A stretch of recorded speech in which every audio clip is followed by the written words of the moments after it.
Good. Good evening, everybody. I'm so happy to be here to tell you guys this story here. It's a talk I don't give very often, and this is just a perfect place to give it, right? This is the essence of what synthesizers are about. It's one of the most awesome places on the planet for synthesizers. It's not the most awesome place. And the other thing for me that's special is that my synthesizer that I built had its huge growth episode in Zürich, in Switzerland. So it's got kind of a Swiss story. And it's such an honor to come to smem. Thanks to the organizers, thanks to the folks at the university for hooking all this up. And I'm just so happy it was able to happen. So this is what I'm going to try to go through. I'm going to first start with why I wanted to build music synths. And that's something people ask me quite a bit. I mean, why'd you do this? And it's always hard to answer. I'll do my best to give you the context. I'll talk a bit about kind of, when the egg started to mature in Boston as I started the synth. So I'll talk about what I did when I was an undergraduate. And then my life in Switzerland and its exponential growth in Zurich, that whole period. Then I'll talk about how it's evolved at MIT, and I'll talk about what the synthesizer is now. If there's time, I don't know if there is, I can talk a bit about some of the research in my group at the lab, or show you some examples of the controllers that we do. We do a lot of work on musical control in my group at the Media Lab. And there'll be bits of sound clips and music that the synth makes throughout, so you hear a lot. So at the beginning, my grandparents came from Italy, actually. My grandmother was from Brescia, my grandfather was from Village of Campagna, just in from Salerno, down south of Naples. So they came at the beginning of the last century, and that was them in front of their house that still is in the family they owned for decades in Somerville. But my grandfather was a carpenter, so he always had wood around, and he taught me how to build things. My dad also built things, built electronics as well. So I grew up in a family that really would build things. So for me, building is second nature. I'm always making stuff ever since I was a kid. Of course, he made wine too. I couldn't taste the wine. We used to taste the grape juice, right? But not the wine. Always a little bit. In Italian families, you get a little bit. But it was definitely a cultural upbringing in so many ways.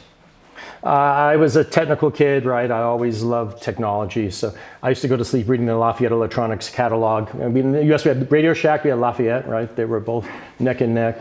So I used to love reading those catalogs. I got my chemistry set, my telescope, and my dad actually worked at MITRE, which is a big DoD company. Boston was very big into technology development in the Cold War. So I was kind of a child of the Cold War. I'd go with my dad to see all these technical installations, and technology was always a part of how I grew up. And my role model when I was a kid was really Tom Swift, right? I don't know if you have Tom Swift in Switzerland, but he was the boy inventor, very much a thing of the 60s. Now it's the girl inventor. It's not even this model. It's a totally different model. But he would make these great inventions and fight the bad guys and maybe encounter aliens. It was always about an adventure, but technical innovation everywhere. I just loved the technology. And then I loved the old Tom Swifts. Those were what we call steampunk now. So this is about dirigibles and biplanes and some sort of a strange tractor. I don't know what. It just has a feeling of the time that by the time I started reading the new ones, that world was long gone. Of course, now this world is gone too. So we're always moving on. But yeah, technology was always big in my life.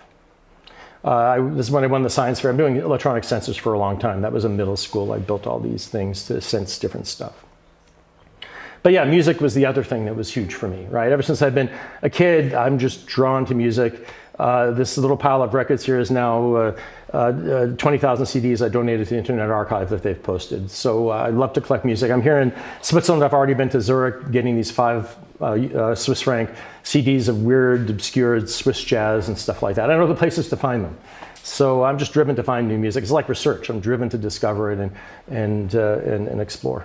And it's been important for me forever. And of course, when I was a kid, these records were around. You could get them at the department stores. They weren't very expensive. They were really tape music for the most part, right? So these were electroacoustic composers. For some reason, they were available, and I listened to them all, very influenced. And of course, things like the Beatles doing Revolution 9, that tape piece. Anyone who's my age, that was one of your first introductions to tape music. They were doing this avant-garde stuff and influenced by electronic music composers. So yeah, this was all very big when I was growing up. I get these at the library. I buy them for a couple of dollars. And then one of my uncles gave me a switched on Bach, the breakthrough record for the Moog synthesizer. It's Wendy Carlos's first album doing Bach pieces with the Moog, very carefully crafted. And yeah, the sounds were great, but after the tape music and then electronic music records, it wasn't so unusual. But this thing, look at this beautiful thing behind him. I would look at it and try to figure out what it was. What did these things do when I was like 10? And then I could get Mort Subotnick's records. And Mort is actually giving a concert at MIT next month. We're in touch with him. I know Mort for a while now. And he's going to actually do a modular synthesizer concert at MIT with the MIT Music Library. So that's coming up. But yeah, look at this booklet. Look at this panel. It's just encompassing him. You've got all these adjustments. For me, I just had to figure out what this was, and I had to have one, right? But if I were to buy a synthesizer, it's $10,000 and then way more now, right? I couldn't, as a kid, that'd be impossible. So I had to find another way to get one. And of course, there were lots of records about the Moog after switching on back, everything you never wanted to hear anyway, but played on the Moog. So I still love these records. I collect them. These are all in my collection. But this is what really got me. The Europeans really gave the synthesizer its proper sound in popular music. You go back to the early 70s, the stuff coming out of Berlin, Tangerine Dream, Klaus Schulze, Conrad Schnitzer, Popol Vuh, Eberhard Schörner, and out of France, Helven. They would basically put this instrument into a context that was, I don't know if I call it pop, but it wasn't academic noise, bloopy, bleepy stuff. It was just atmospheric, beautiful soundscapes. And this was, for me, when I heard this, that cinched it. I had to have a synthesizer. And of course, the spectacle of performing on these things. I mean, they would go on tours. Keith Emerson with his Moog, people would tour with these. They kind of do again with Eurorack. But back then, I mean, you couldn't get a small synthesizer. It had to be a big one. So I saw many of these people play back in the day. This is Pat Gleason with Herbie Hancock. They had the Big E Muse system. I saw that. Roger Powell with his ARPs. Popol Vuh with the Moog synthesizer. I think went to Edgar Froese, one of the other pioneers of German electronic music. David Borden with the first Moog quartet. David has been a friend of mine for decades now, but he was the first guy that took Moog synthesizers, modulars out to do performances with an ensemble. But yeah, to see these things, they're still a spectacle. And this kind of sealed it for me, right? This it's not exactly a modular, but here's Vangelis surrounded by keyboards. It's like this is an smem moment, right? When I got this record, the cover just entranced me. I wanted to be surrounded by keyboards. Today I was, I guess. But yeah, that was my aspiration. So in 1973, by the time I was 17, 18, I decided I had to build a synthesizer. And when I started thinking about how to do it, I called around to all the universities. I got a hold of Barry Vercoe at the Media Lab, who was actually one of the Media Lab. He was at MIT before the Media Lab. This is a decade before the Media Lab. And he told me that MIT only does digital synthesis. This is back in 1974. You know, it was, everyone was playing with analog synthesizers, but MIT just didn't do any analog. It was all digital. I called Harvard and I talked to Ivan Chepranin, who is was the brother, unfortunately we lost Ivan, but the brother of Serge. So the famous Serge synthesizer, Serge modular, one of the most beautiful, quirky, interesting synthesizers that was ever made. And they're still making these devices. Serge lives in France now. Some other people are running his company. But Ivan invited me to Harvard, took me on a tour of the Serge. We spent like an hour and a half going through modules, showing me what the things did. And for me, this was an epical moment, a pivotal moment. I understood now what I wanted to do. I understood what was in these things and what I could build. Of course, I had to have the circuit background, so I absorbed these books. This one actually I got a bit later. This is Barry Klein's book on electronic music circuits. But I absorbed all the cookbooks. So the op-amp cookbook, the CMOS cookbook, they would have little musical examples. And that basically taught me analog circuitry and simple digital logic and stuff like that. That was a big part of what I was going to build. And then there were magazine articles. So this was a set of articles on radio electronics. There's a magazine that was around for hobbyists back then by John Simonton, who's the guy that ran Paya Electronics. And they made synthesizer kits. First company, I think, to really do a synthesizer kit. The modules weren't very good. The oscillators were terrible. The filters were kind of lousy. But heck, it got me started. I got all these articles, and I learned about what was in them. I started building some of that stuff. And there were great articles by people like Don Lancaster back then. He's another guy that wrote for hobbyists, but he wrote a lot of musical applications. And some of them were really weird and quirky. So I learned a lot from that.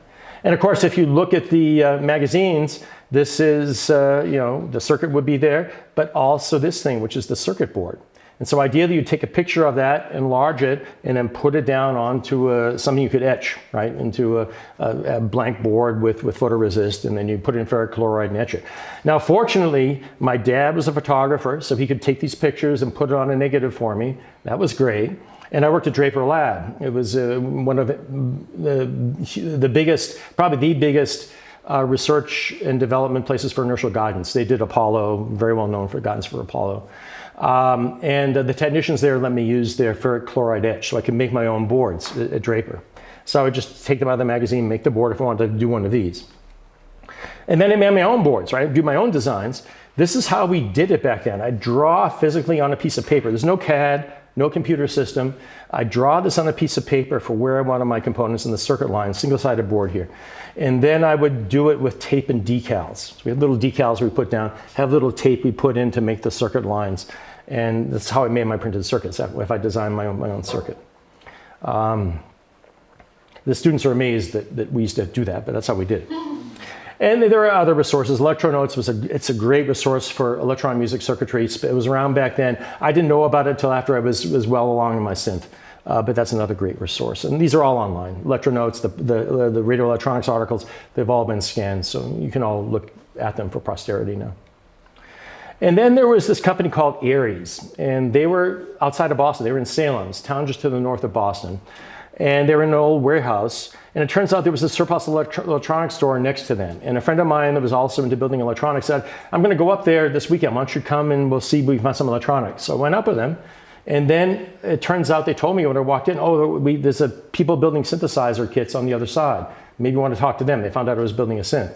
So I talked to them, and they were really helpful. So they started saying, oh, your oscillators from Paya, they're no good, they're not stable, no range, you're going to make a good one, blah, blah, blah. And then he started bringing out schematics. But I noticed that, and I eventually bought a filter and an oscillator from him to kind of learn how they were built.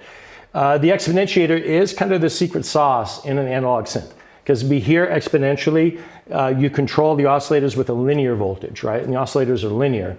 That way you can voice two of them just by changing the offset on the input to the exponentiator. And then they voice together in a musical interval. And Paya had an exponential oscillator, which was wrong. So I learned that. That was good. But yeah, his exponentiator was potted in the circuit. There's epoxy around it. You couldn't see through it. And on the schematic, it was also potted. So people kept secrets in the industry back then. I figured it out. You know, with a meter, I could kind of go on and figure out what was in there. It's basically an NPN and P transistor driving each other. So one is exponential, the other one compensates the thermal drift. So I built them anyway. And he told me about Dennis Collins' filter, the filter in the ARP, all the ARP synthesizers, the multimodal filter. It has simultaneous high pass, low pass, band pass, and notch filters coming out. And it's just an analog computer, basically a second order system to solve a differential equation, two integrators. And the trick is, instead of having fixed resistors, like when you make a filter, you put a multiplier in so you can change that resistor dynamically. That's the whole trick. You can control them both at the same time. He pointed me to this paper in the Audio Engineering Society. I got it, I read it, I figured it out, and I built one of these filters, and it sounded great. It just sounded great. So I had the ARP filter in my synthesizer at that point, too. And here I am in my parents' basement, well along. I built the cabinet first, and then I started putting in the modules, the oscillators in the beginning. I used the 8038 in them. They were linear. One of them had the Paya board that I kludged up. I built my own exponential converters, and I'll go through some of these other modules. But yeah, this is the Linear Integrated Circuit Handbook from National Semiconductor. Now you don't even have it, it's online. But before it went online, it became something that was about that big. So this is the beginning of linear integrated circuits then, very early 70s, well, the mid 70s, by 75. Here are some other outtake pictures no one's ever seen. I had an event at college and at Tufts, and I figured I'd have some fun with it. And that's a Gibson organ too. When I was a senior in high school, I bought an organ. I started to learn to play a bit, took some lessons playing on it, but I took it apart and I put all these other cross points and patches into it already back in 1973. So my organ could do all these other things. I could take voltages out of it and control things on the synth as well. And whoops, turn it down. I can do it here. This is the synth. This is the sound made in 1976, a piece I made on the synth. So you can hear the sequencers and stuff like that there. And this is what it looked like in my bedroom at the time. I couldn't afford knobs, So none of the potentiometers had knobs. And there's the organ. So I'm using the organ here, going through filters and stuff. I've got oscillators, going through sequencers. Yeah, I was very influenced again by Carl Schulze, Tangerine Dream. I was trying to capture a little bit of that vibe in what I was doing. And I could barely play keyboard, but I could kind of work in a space. This is one set of sequences, a binary divider here, kind of going through and cycling, getting the bass note. And then the other pseudo-random sequencer comes in. So I'll come in 1 second.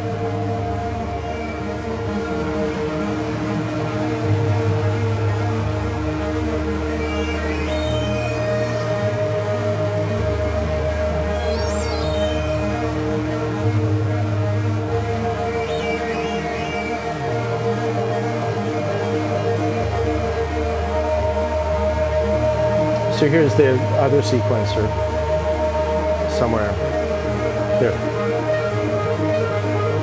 So it's a pseudo-random sequencer, and I'd have two sequencers actually doing loops that were tonal, and I'd add them. So I could get a really complicated sequence that would be much, much longer. And that just kind of goes on. Eventually I could afford knobs. I actually found a bag of them in the surplus store, so I just bought all the knobs so I could put knobs on it. You might wonder what's inside. Actually, I took this picture just a few weeks ago because I got to replace that power supply, which is bad. This is not the original supply, by the way. Power supplies that have potentiometers, adjustments for voltage that are open, not sealed, bad idea. You wait 40 years or 30 years, they drift. This power supply is drifting. So yeah, when I get back home, I'll replace it. But you can see the old circuit boards from I made back then, kludge boards on the back to enable them to work better, do other things. I'm still adding circuitry to this. I can add this, make it work better. I can get this other capability. I'm still adding to it. So it's kind of growing inside as well as outside. So yeah, go back. My life got slightly interrupted. I decided to do my PhD in high energy physics at MIT. I got a fellowship. And of course, I did my work here in Europe. This is not in Geneva, by the way. This is in Hamburg. I was in Hamburg for 2 months working at DAISY, the accelerator there, before I came down to CERN. This E plus E minus collider there. We had an experiment at DAISY too. I worked for Sam Ting. He won the Nobel Prize just when I started in '76 for the discovery of the J-psi particle, the fundamental first discovery of the charm quark. So it was a big excitement in physics. He got the Nobel Prize the year before I joined.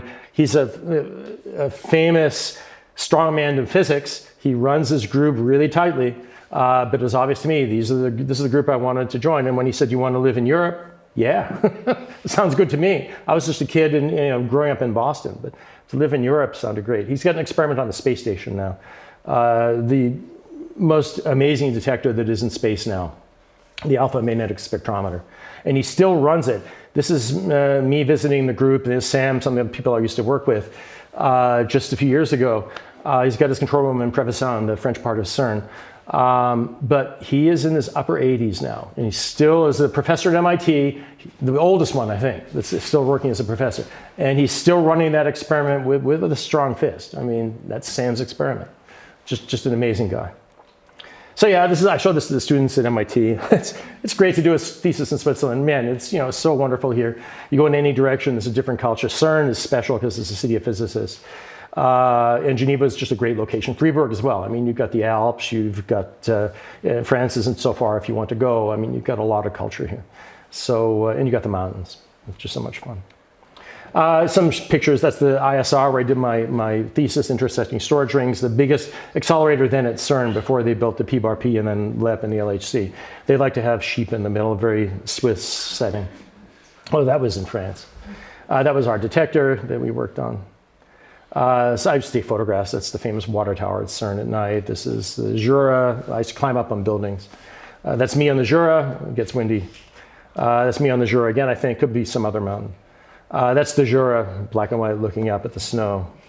That's the vineyards next to CERN. I used to jump the fence. You can't, not good because you're going into France, not going through the border. Oh, I'm on tape. But I would go and take pictures. It was great. The wine got better too. It wasn't very good then. The wine from that region now is actually pretty good.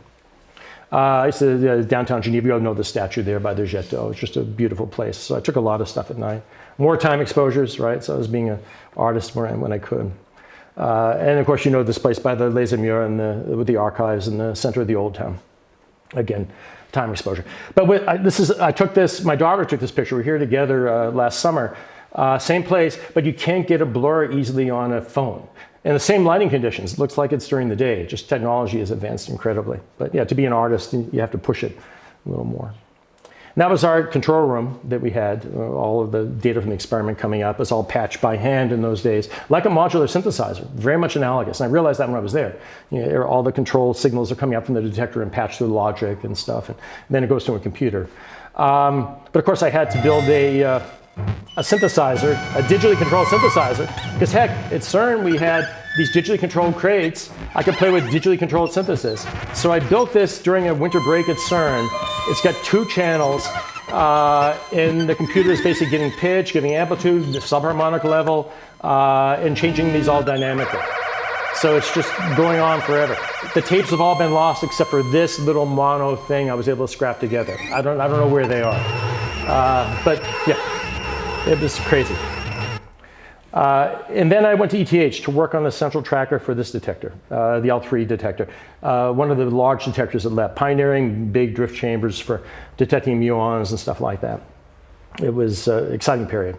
And the thing I worked on in this detector weren't the big chambers, the stuff outside. It's this tiny thing in the middle. Called the TEC, time expansion chamber. So with ETH, we had this crazy new idea for a drift chamber, violating all the rules of how people normally did chambers, and we're going to build it at ETH. Had to be extremely precise, but as you know, ETH and the Swiss, they just live and breathe precision. We were the place to do it. So I was there as a young postdoc to build this thing, to work on this thing. And that's me in Zurich after Geneva, the plaza there by the Mensa for ETH.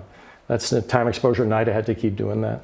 Lots of great cultural life in Zurich at that time, especially.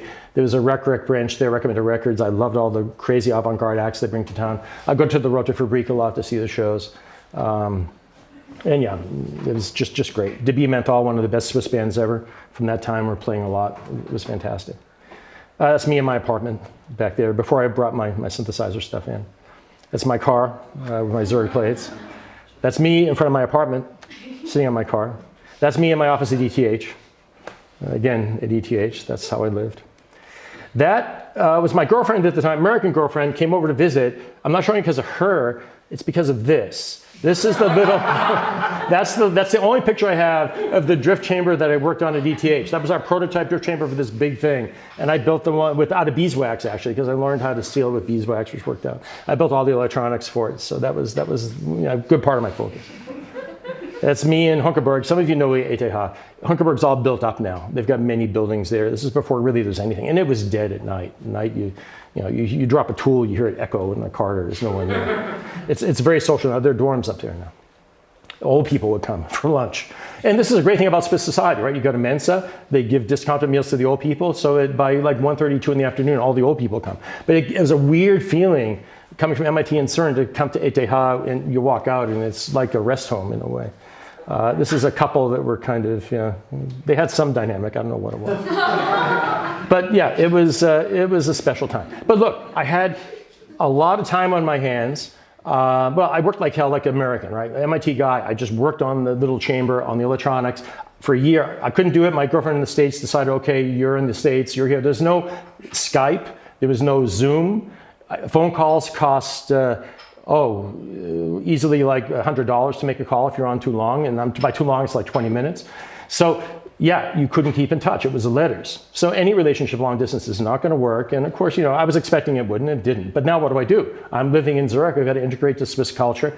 But I'm a workaholic American. So by the end, I had a lot of Swiss friends. It took a while to break in, right? Especially again, since I was so drawn to working. So I figured I'd start building a synthesizer. Actually, this is ETH. They had this great parking garage there. They still have it. But it would have this tremendous ambience. They put, unfortunately, echo canceling stuff on the walls. But back then, I recorded my melodica in the parking garage. So I bought a melodica, and just that echo is so great that I would just go down and play, and I record it. If you closed your door there, it sounded like this. That's my Fiat, my little Fiat. That's not a Mercedes, that's a Fiat. So I would hear all these interesting acoustic environments. But yeah, I had this time on my hands.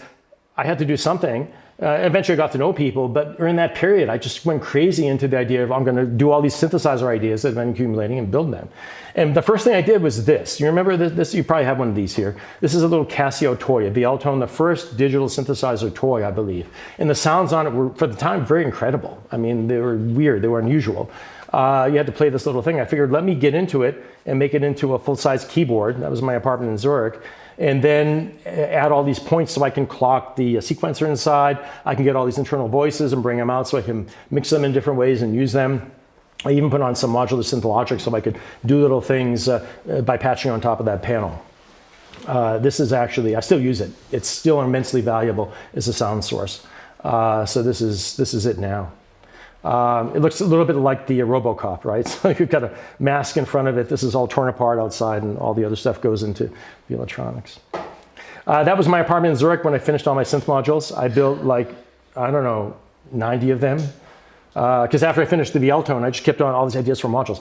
There were all these chips coming out at the time that I could use to make sound. I thought about making a digital synthesizer. You can then. There was a PPG Wave computer. There's some great ones.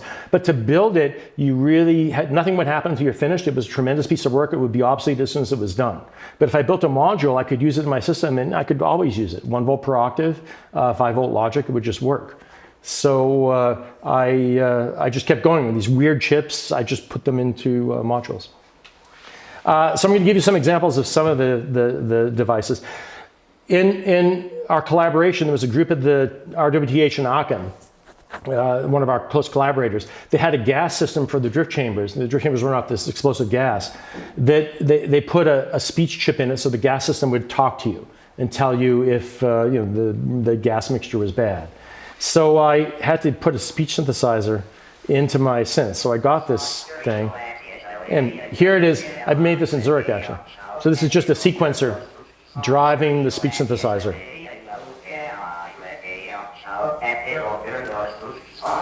And then I put a vibrato in it. I have a little drum machine I built. So it all kind of comes together. Then that's a phase lock loop driving this thing. I can just make a sound coming out of this one vowel, and I can drive it and play it on a keyboard. And then the mini mode comes in and it kind of goes into its own. And then I had to take apart the expensive synthesizers I had, like the Mini Moog. I had a Mini Moog. But look, the Mini Moog gave you 4 jacks on it. You could plug into other things, something like that. I wanted 50 or 40. So I can get into any little part of the Mini Moog and inject signals, get signals out, really control it as if it's a module. So the back of my Mini Moog, you see, has all these cables. This is some of the things I patch into.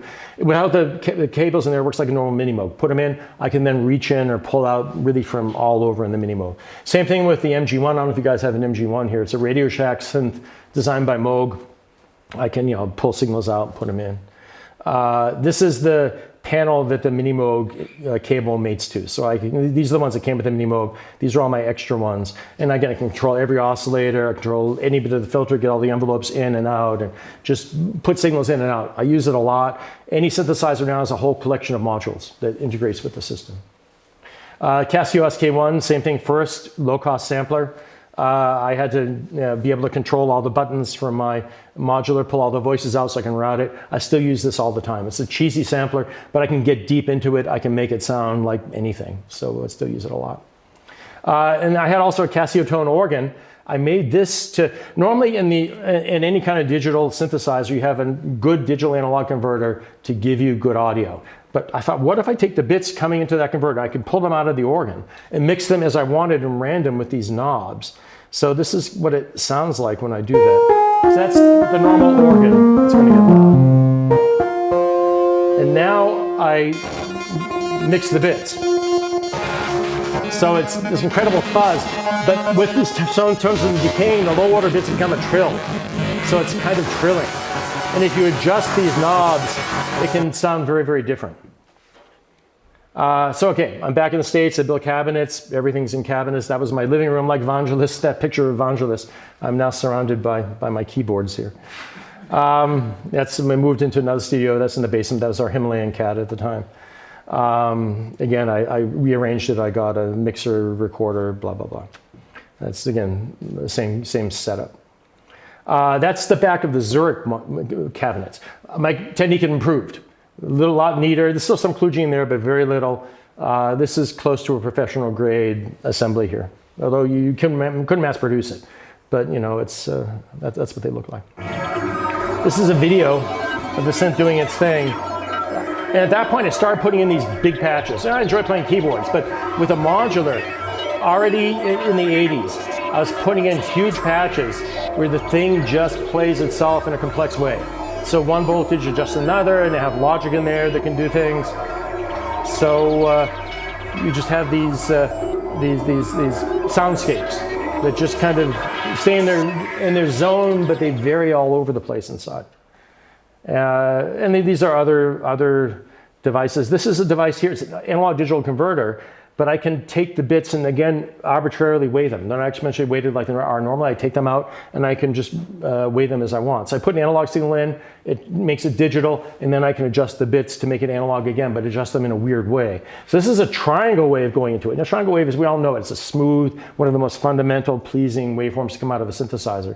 But if I go through this is just increasing the amplitude of the wave and then bringing it down. So, you know, you just go, but instead with this, that simple sound becomes this. So, you know, these low order bits become high order bits. The thing just rips. It's just an incredible, intense sound. It's fundamentally a digital sound. I had also a chaos generator that I built that solved the logistic map. With these days of Zürich, these may not be so unusual, but back then, nobody heard of these things. So if you increase the gain and clocked it, it would basically start iterating these outputs, right? So this is just a control voltage input. You put it in a clock, it's one value, then two, then four. It goes to bifurcations, then it goes into chaos. Even has these islands of stability. So this is this chaos unit. I'm running it with an oscillator. So I'm hearing it as a tone. So it's just, you know, over here. Now I have the second harmonic. Now I'm getting to chaos. So it's this beautiful, gritty distortion. And then I can bring it back, and I can control that with any modulation source. This is using it as a sequencer. So I'm clocking it slowly, using the chaotic voltage coming out to control pitch. Oh, wait a minute, no, this is just, sorry. This is just a regular sequence, and I'm moving it in and out of chaos, the audio.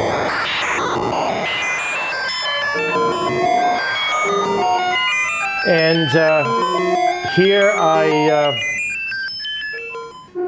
this is just taking a regular oscillator, using the output, clocking it slow, using the output to make, adjust the pitch. So here I'm just going up this ramp as I adjust it. Then it has two outputs, so you hear it trilling between two. Then it has four when I get to the point where it bifurcates.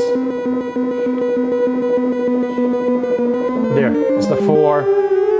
And it's a weird thing because it gets into these patterns and then get further into chaos and the pattern gets a little more random. But if you do go to low order chaos without the control voltage that high, it's kind of getting into a riff. You have here getting into these patterns. So, this is the beeps unit. This is something I built after I came back to the States.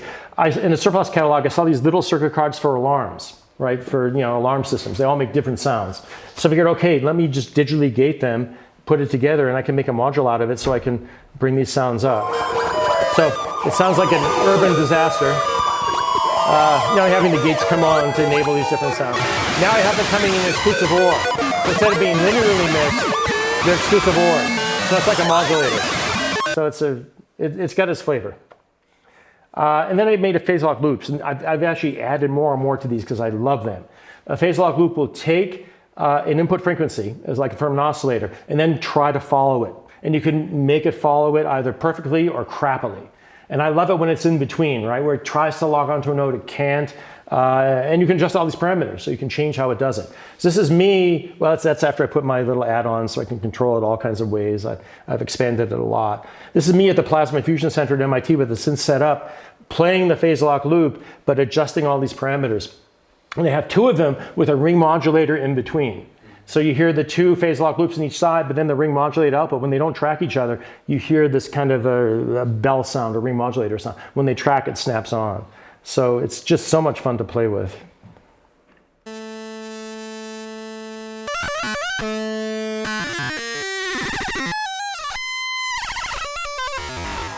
So you can see some pitches it locks onto, some it doesn't.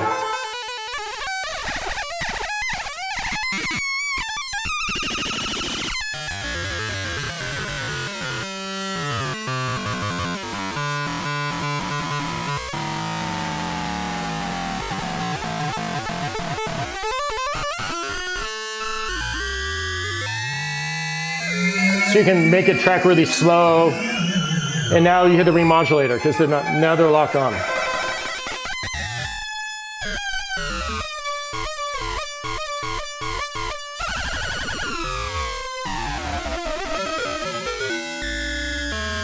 So you get the idea. But you can have a lot of fun with sounds like that, and it's one of my favorites.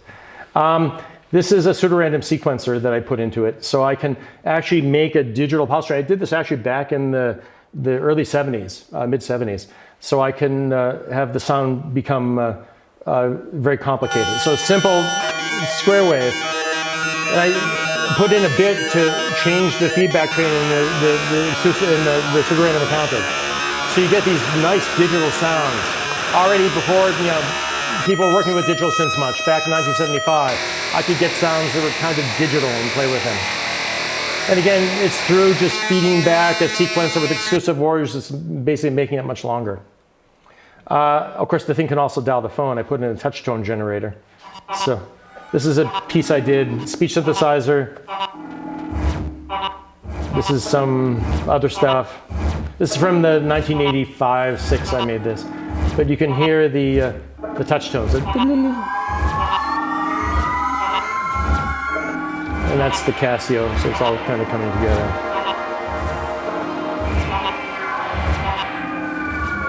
Anyway, touch tones are in there. It actually, I had to dial the phone. You can put a number in the sequencer. The phone can listen, it would dial it.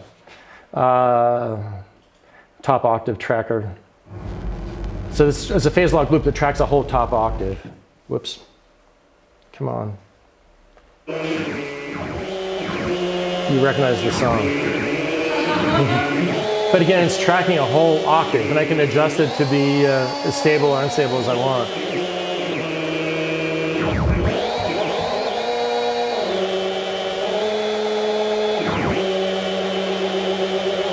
And it just all kind of falls apart.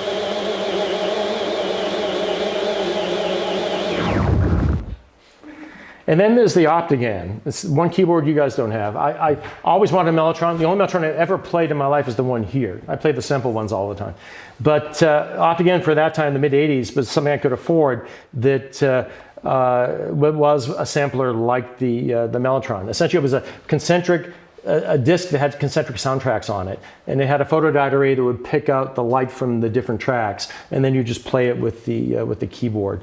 This is a little piece I did back then with it. So it had a cello sound. I had a disc that had cellos and choirs. So that's the cello coming in. My synthesizer was controlling it actually. So I had outputs of all the cello sounds together from all the buttons on the left that you play it with. And I had them go through. It sounds awful actually. Am I clipping or what's going on? The audio fell apart somehow. Let me try this. Do I have audio on this thing? I may not. Maybe I do. It sounded good in the beginning, didn't it? Is your mixer off a little bit?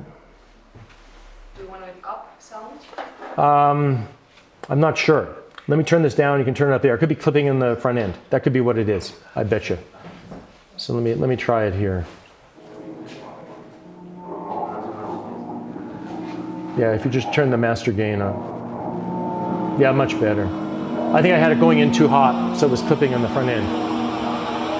So the Optigan was doing the cello. This is just a bunch of synthesizers going together, or a bunch of oscillators in my synth. And then I have the Optigan choir coming in.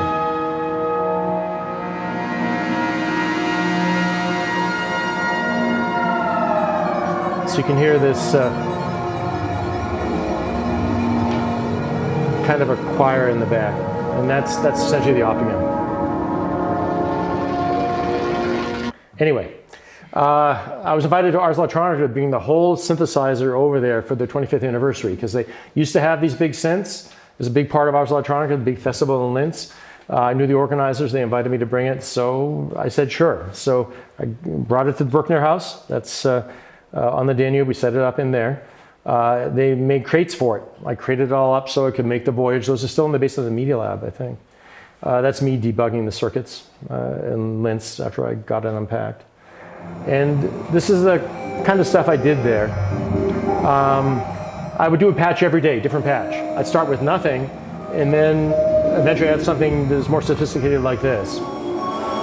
And you know, it would just, again, go on forever. This is when I realized there's a lot more depth in this. I was almost ready to get rid of it. I was going to try to give it to the MIT Museum. I don't want this thing. It's all digital now. But when I did this, I realized there's a lot more here. I can get to these levels of subtlety and get to places I didn't think were possible. So every day I do a new piece. Yeah, it's not sounding great, unfortunately. It's missing a channel, but you get the idea. These are all on Bandcamp as free downloads, so you guys, if you're interested, can just listen to them there. This is the MIT Museum. A little bit later, I did a 3-month residency there. Every week I do a different piece. So it got really complicated. Why is the audio bad? It might be this.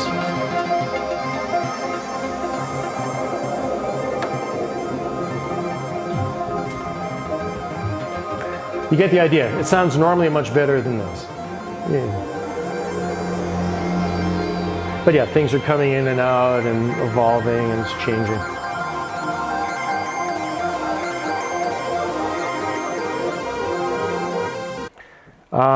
And then my students made a module when it was in the museum so people could control over the web. So you could change voltages, you could put in gates using a web interface. So it would be something like this, right? So there's switches you could pull, there are knobs, and we let 15 people try it at once. After 10 minutes, get kicked off. We had tens of thousands of people during a week from all over. Wired picked it up and blogged it, and suddenly it was kind of hot in the synth world. So we had a couple of pieces that we did then. One piece I did that was chaotic, noisy. The other piece was melodic and sounded nice. This is the chaotic one.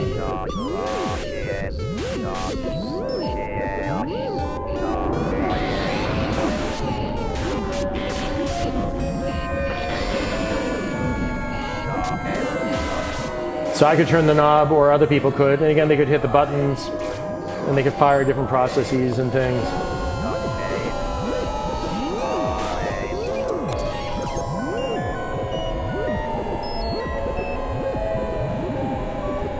And I'd use one voltage to control many parameters, not just to control a pitch of an oscillator or cut off of a filter. It would control all kinds of things. So if you turn a knob, it could put you into a very different place. Turn another one, it would really be a rich environment for people to play with. People would turn knob one way, other people online would put it back sometimes, right? Because they have theirs. It's a bit of a war. Do you guys know this? Do you have one of these here? This is the Triadex Muse. I think it was the world's first algorithmic music generator that was commercially sold. It was done by Marvin Minsky and Ed Fredkin, both professors at MIT. Marvin was a close colleague of ours at the Media Lab. And you basically would dial up the sequence with these little switches that you'd move, these slide switches, and it would just have a square wave, but it would play a melody. So it was tonal, always be in tune. So this is the Minsky family gave me these pictures. This is Marvin announcing it at a press conference. This is Marvin and Ed Fredkin at some AI conference. Marvin's very well known for his work in AI. This is Marvin with a prototype that he built out of these DEC circuit boards. They're called flip chip board, I forget what they're called. But he would basically patch that together like a modular and use that to develop the ideas he built into the Muse. So I have one, but of course I had to modify it. So this is my Muse. I can pull the gates out for every stage. I can control the pitch. I can control the speed, blah, blah, blah. I can add bits into the pseudonym counter so it can be more evolved or simpler. I can actually play with the complexity of the sequence with my modular. And I can control the pitch. So this is actually using the Muse. So it's got my synthesizer, but the Muse is in there making these complicated little bits that are going on. So you can hear, it's a little, again, it's distorted, but you hear the basses. It sounds much cleaner. So the Muse adds a lot of complexity to the sound. And then I had to add a bit to pull a control voltage off. So I can use my Muse now to control the Mini Moog or something else. I just did it with a simple data selector. So this is the Muse in my bass note about a year ago, controlling the Mini Moog. That bass note that comes in, that's the Mini Moog playing. I'm triggering it, giving the pitch off my output. And I'm controlling the sequence. You see that green light that comes on. Whenever it comes on, I'm tweaking the sequence in the Muse to change. So it's a beautiful source of musical complexity, and I can control it in many different ways in the modular. And then they invited me just some years ago to bring it to the Plasma Fusion Center to celebrate the 50th anniversary of the Center for Advanced Visual Studies, one of the premier places to combine art and science in academia. CAVS was just legendary. And they had pieces that used modular synths. They invited me to put it in at the decommissioned Tuckermac site that we had at MIT. So it was a plasma thing. I figured, let me try to use some plasma data. So they gave me waveforms, the data they took from the experiment, and I just played them back as audio. They sound pretty cool. So I loaded them into Eurorack samplers so I could use it with the modular. And some of them I played back slowly to use them as control voltages. So it sounds almost organic, some of these things. So I made a piece, a massive patch. This is an early stage. At the end, I had hundreds of chords. So it just kind of goes on. That's the speech generator. There are plasma waveforms in there. You can hear them coming in and out.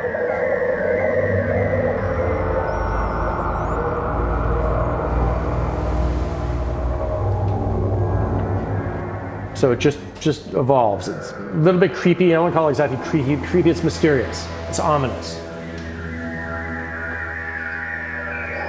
And the Muse comes in at some point. But again, it's online if you want to hear more. And now it's in Boston in my basement.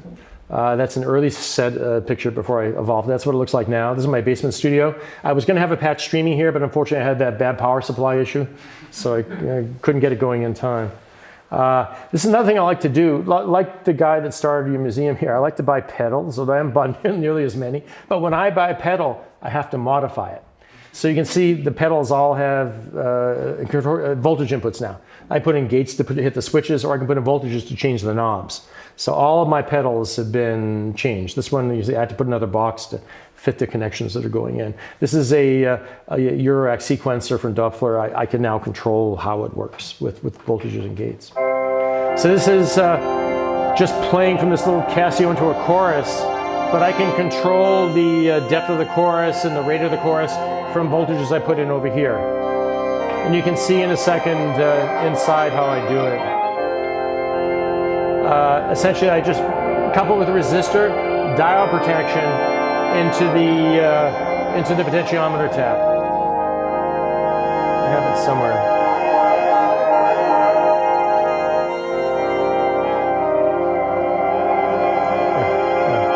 There's my studio. There. So you can see the diode protection, the resistor, that let me couple any voltage, protect it, so I don't have to worry about blowing anything out in the pedal or on my synth, and I can completely take over the knobs. This is a piece using that. I've got pedals, I'm controlling the way the pedal works, and I've got an electronic sitar pedal in there that's driven by my sequencer. Again, it's something weird with the audio, so you're not hearing it the way it should be. I think there's a channel missing. Yeah. That's the chaos generator. If you heard it in stereo, there's a channel missing. You'd hear it pinging, and you hear all kinds of other things. You get the idea. Too bad. This is one where you really want to hear the other channel. But this is another pedal. It uses a lot of pedals, a lot of sequencers. Uses the Muse, the Miski Muse, and everything's kind of going in and out of different paths. Again, you're not hearing the whole thing. Stuff normally pans back and forth.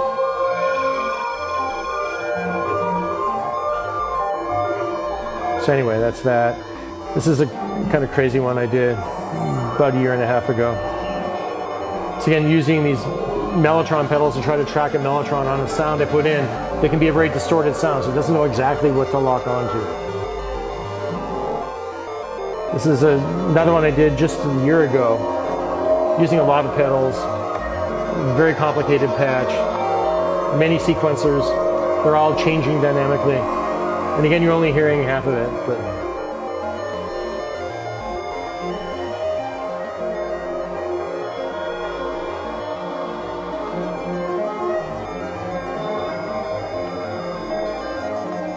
so this one goes through all kinds of modes. It's very complicated. It gets quiet, gets a little pensive, then it gets a little crazy.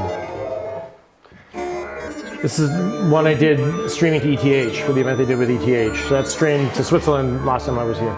So again, it's kind of doing its thing. And you're only hearing a little bit of it here, but it sounds like this.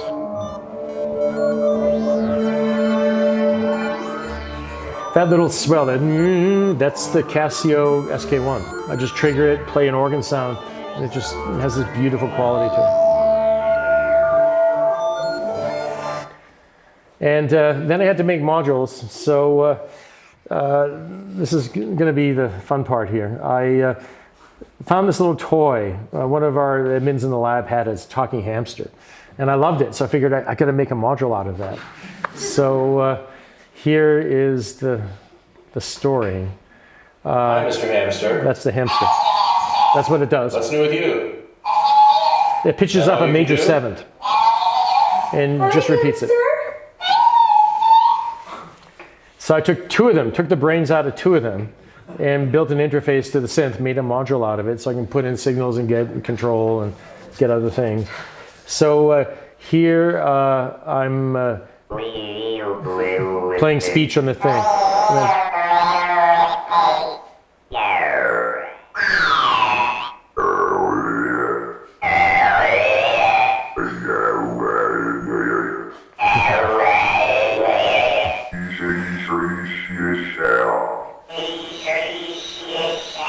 Kind of chants.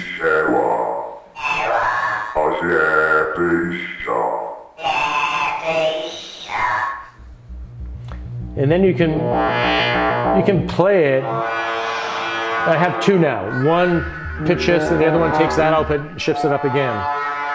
A little hard to play over a major seventh, but you can kind of do something.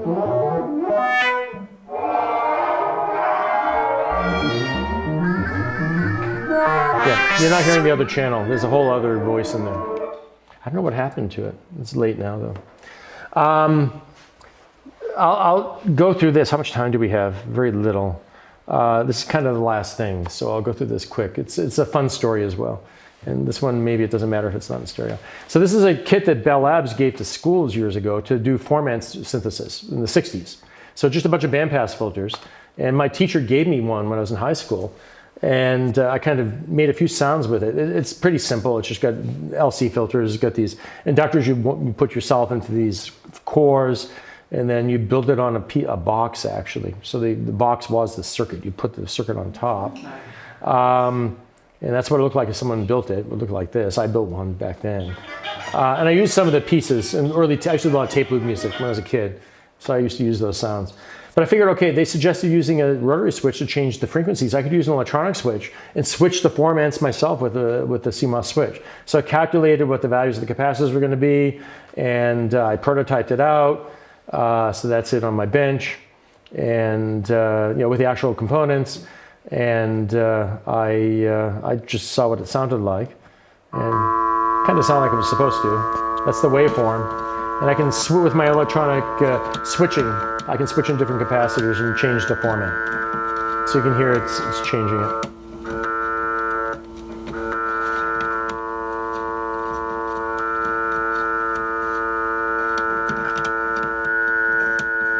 And then I started building it.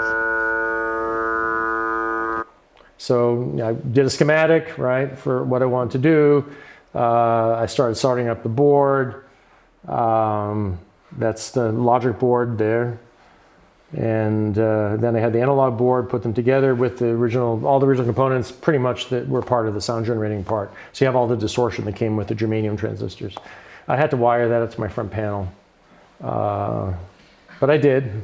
So there's the panel, I laid it out. And then I figured out how to drill it. I measured it, right? This is a DIY synth lecture. Now I drilled it out. Then I labeled it. And then I assembled it with stuff. That's the panel assembled. Then I had to solder all those cables to it and mount it on the thing. And then I soldered the cables. And voila, there it more or less is. And then I had to make it work. So that's it. The thing is kind of a timbre monster. Let me skip ahead. So this is putting in waveforms to switch. So I can control really what it sounds like.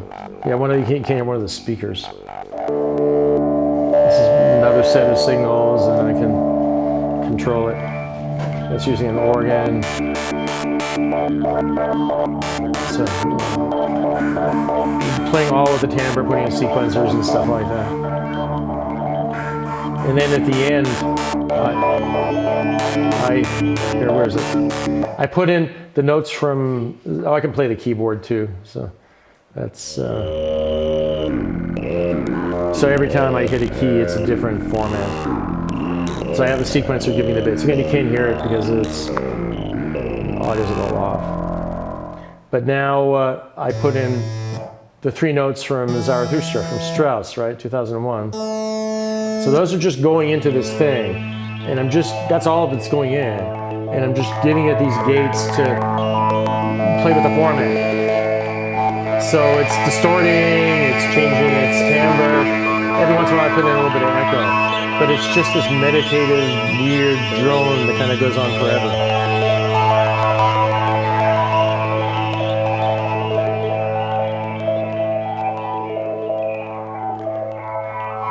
Goes on. And of course, my system is totally compatible with Eurorack, right? That's the modern standard for modulars. There's a Eurorack unit over here. I bought a bag full of Eurorack modules that I love over the last 2 years. And this is how I can connect them. I have a manifold to change the jacks, but all I need is this, right? So 1 volt per octave, line level audio, logic levels. I can just plug any of my signals into Eurorack. So that's the frontier. Anyway, that's me with my pet rabbit there. You enjoyed the wires, although I didn't want to shoot them. That's the other rabbit. For more information, there are lots of sounds and lots more detail out there. Definitely you can, unfortunately, next time I really have to check you out the right way. I don't think it's your fault. I don't know what's coming out of this. But we're hearing one channel that's distorted. Go to the Bandcamp site and the YouTube site if you really want to hear what these patches sound like, because then you'll hear them in the right way. Bandcamp don't pay for anything. Free download. Just take it, listen to it, enjoy. And I'm going to put more stuff on YouTube soon. But there's one thing I think I can say at this point. Not necessarily that I won't build another synth, right? That I won't buy. I won't buy another synth, maybe. But you got to make another one. I won't build another synth. Maybe I'll wear that one someday. Not yet. Thank you.